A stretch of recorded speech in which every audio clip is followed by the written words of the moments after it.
voto esquerdista e principalmente o voto vigarista. É o voto dos brasileiros que amam o Brasil. Volto a repetir, Bolsonaro lá, 17, João Dória aqui, 45. Acelera. Essas são notórias, né, Vera?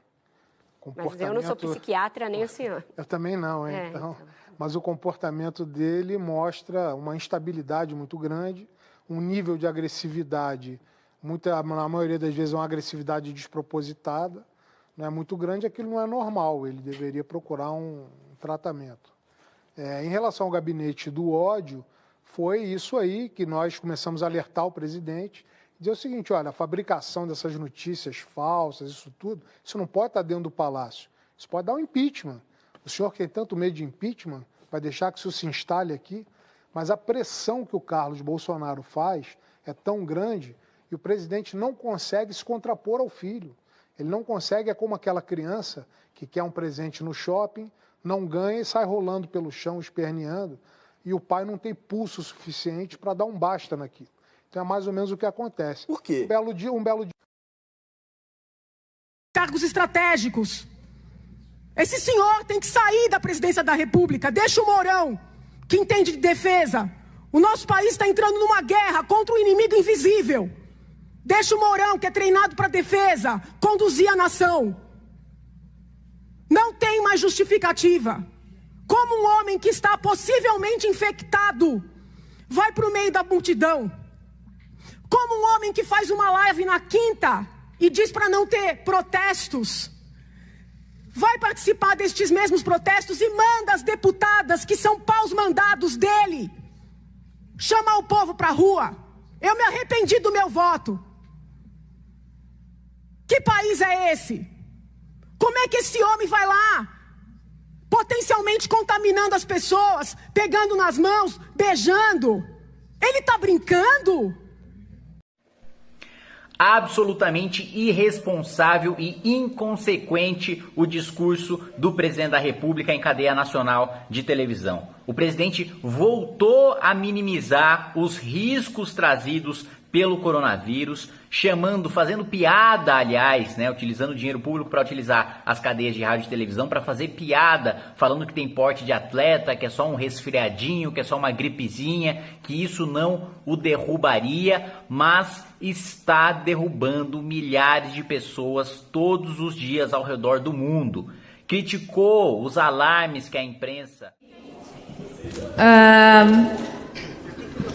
Faço aqui uma meia-culpa, faço aqui um lamento, faço aqui uma confidência ao povo brasileiro e ao mesmo tempo faço um desafio. Um desafio a um homem chamado Jair Messias Bolsonaro. Um desafio ao homem eleito como presidente da República desse país. Por que eu faço a meia-culpa? Porque eu, aos poucos, entrego os pontos. Porque todo mundo sabe, qualquer um que acompanhe minimamente a política, que eu, mais do que ninguém, lutei pela eleição desse homem. Lutei pela eleição desse homem. Eu fui a primeira mulher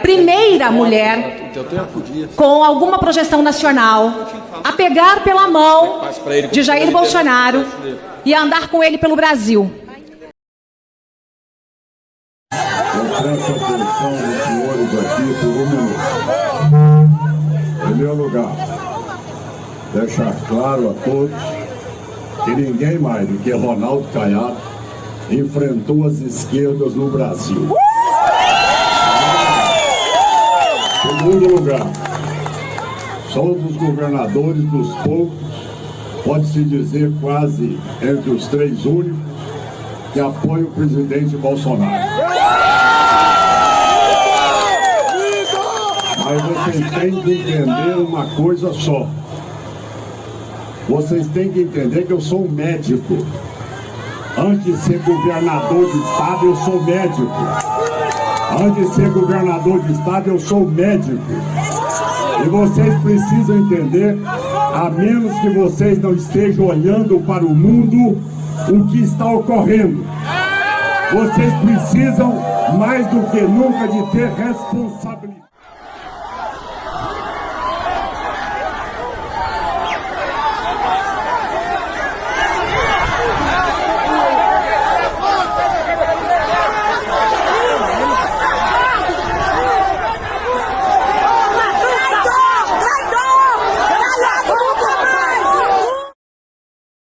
Jair Bolsonaro não é líder, todos nós já sabemos. Esse aqui é o processo de impeachment que estou protocolando na Câmara dos Deputados Federais. Tem 38 páginas e 6 crimes. Crime